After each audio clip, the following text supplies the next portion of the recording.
इंसानों ने समय को जितना कमज़ोर समझा है, समय उतना ही बलवान होकर लोगों के सामने आता रहा है। क्योंकि समय ही एकमात्र ऐसा हथियार रहा है इंसानों पे जो इंसानों को हर चीज़ सिखा देता है, चाहे वो किसी से प्यार करना हो या लड़ना।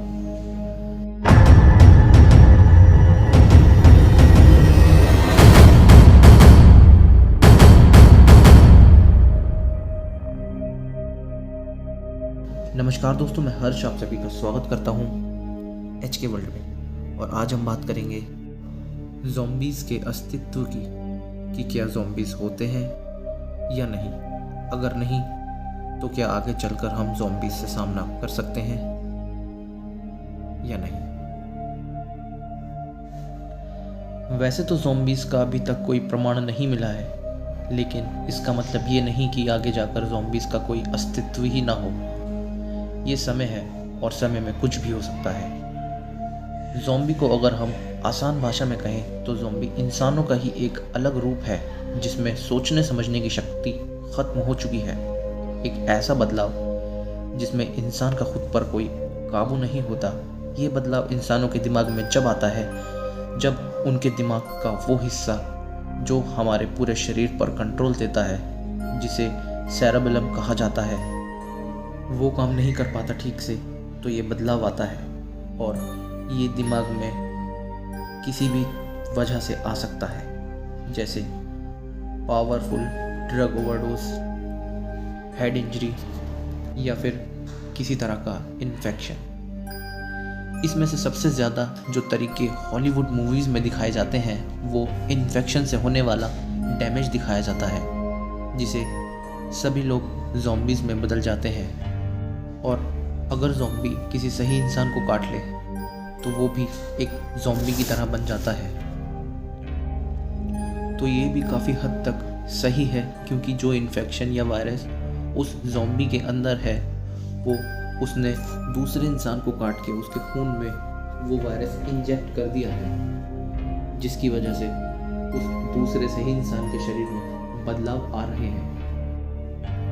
आज के समय में ज़ॉम्बी बनने के चांसेस ज़्यादा तो नहीं हैं, पर ये समय के साथ साथ बढ़ते जा रहे हैं, क्योंकि जैसे वैज्ञानिक नए नए वायरसों की खोज कर रहे हैं, तो चांसेस बढ़ जाते हैं लोगों के विनाश के। अगर दूसरी तरफ देखा जाए तो हमारी इस धरती पर कई ऐसे बैक्टीरिया, पेड़ पौधे मौजूद हैं जो कि इंसान के लिए आगे चलकर ख़तरा बन सकते हैं अगर उनको गलत तरीके से यूज़ किया गया। जैसे कि ओफियोकॉर्डियोसिस फंगस की एक प्रजाति होती है जो कि अफ्रीका के जंगलों में पाई जाती है। ये प्रजाति कीड़ों पर हमला करती है। ये फंगस कीड़ों और चींटियों पर हमला करता है और इनके दिमाग पर कब्जा कर लेता है। ये चींटी को एक पौधे के डंठल पर चढ़ने के लिए संदेश देता है और खुद को ज़मीन के ऊपर लगभग 25 सेंटीमीटर तक रखता है। जब चींटी मर जाती है तो फंगस मृत चींटी के सिर के ठीक ऊपर एक डंठल बना लेता है। कुछ दिन बाद जब डंठल पूरी तरह से विकसित हो जाती है तो ये अधिक घातक बीजाणुओं को हटा देता है और अपनी प्रक्रिया फिर से शुरू कर देता है। दूसरे नंबर पर आता है टॉक्सोप्लाज्मा गोंडी। ये एक छोटा सा मस्तिष्क परजीवी है जो कि चूहों को संक्रमित करता है। एक बार चूहे को संक्रमित करने के बाद उसके दिमाग में हेरफेर करता है, जिससे चूहा बिल्ली से डरने और भागने के बजाय उसे लड़ने लगता है, उसे ढूंढने लगता है। टॉक्सोप्लाज्मा गोंडी से संक्रमित चूहों को बिल्लियों से संपर्क करना और इन्हें मारना और खाना पसंद है। इस टॉक्सोप्लाज्मा गोंडी से संक्रमित मनुष्य के भी मामले सामने आए हैं, जो कि अपनी बिल्लियों से संक्रमित हुए थे, पर अब तक मनुष्य में ये कोई घातक साबित नहीं हुए हैं। तीसरे नंबर पर आता है क्रूटफेल्ड-जैकोब। क्या आप जानते हैं कि मनुष्य बीमार गाय की बीमारी पा सकता है? मनुष्य में डॉक्टर इसे क्रूटफेल्ड-जैकोब डिसीज कहते हैं।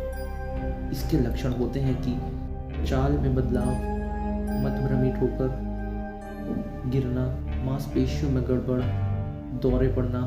हालांकि इसमें हिंसा का कोई लक्षण नहीं है अभी तक, लेकिन यह संभावना के दायरे से बाहर नहीं है कि वह ऐसा करने के लिए समय के साथ बदलाव कर सके, क्योंकि समय के साथ साथ चीज़ों में बदलाव आता रहता है। चौथे नंबर पर आता है साइटोप्लाज्म। 2014 में नॉर्विच यूनाइटेड किंगडम में स्थित जॉन इनेस सेंटर के शोधकर्ताओं ने पाया कि कुछ बैक्टीरिया, जिन्हें साइटोप्लाज्म के रूप में जाना जाता है, कुछ पौधों को लाश में परिवर्तन करने की शक्ति रखता है। ये बेहद खूबसूरत दिखने वाला पौधा अधिक कीड़ों को आकर्षित करता है और इसमें दिख रही पत्तियां जैसी वृद्धि बैक्टीरिया को व्यापक रूप से यात्रा करने और अन्य पौधों को संक्रमित करने में अनुमति करता है। हालांकि इस बदलाव से पौधों की मृत्यु तो नहीं होती, लेकिन वो पूरी तरह से संक्रमित हो जाते हैं, जिससे कि ये बैक्टीरिया या जीवाणु पौधों की इच्छा को पूरी तरह से मोड़ देता है, ताकि उन तत्वों को विकसित ना कर सके जिन्हें वे फैलने व पनपने की आवश्यकता है। आसान भाषा में कहा जाए तो ये पौधों को इस प्रकार संक्रमित कर देता है कि वो सामान्य रूप से खिलने के बजाय पत्ती जैसे बढ़ने लगता है, ताकि दूसरे पौधों को भी संक्रमित कर सके। ये बैक्टीरिया पौधों को पूरी तरह से कंट्रोल कर लेता है और उसका जीवन चक्र नष्ट कर देता है। तो दोस्तों, इन तथ्यों को देखते हुए ये कहना तो गलत होगा कि ऐसा कोई वायरस या बैक्टीरिया हमारी धरती पर मौजूद ना हो जो इंसानों के दिमाग को इस तरह नियंत्रित कर सके कि वो एक चलती फिरती लाश में बदल जाए, यानी एक ज़ॉम्बी में। क्योंकि ये दुनिया बहुत बड़ी है, तो क्या पता कौन सा रहस्य हमारे सामने कब आ खड़ा हो। दोस्तों, ये वीडियो आपको कैसी लगी मुझे कमेंट में बताएं, और अगर ये वीडियो आपको अच्छी लगी हो तो प्लीज़ इस वीडियो को लाइक कीजिए, अपने दोस्तों के साथ शेयर कीजिए। और अगर आप और भी वीडियो देखना चाहते हैं अलग टॉपिक पर, या कुछ आप सजेस्ट करना चाहते हैं, तो आप मुझे कमेंट में बता सकते हैं, मैं उसके ऊपर वीडियो बना दूँगा। Thank you for watching.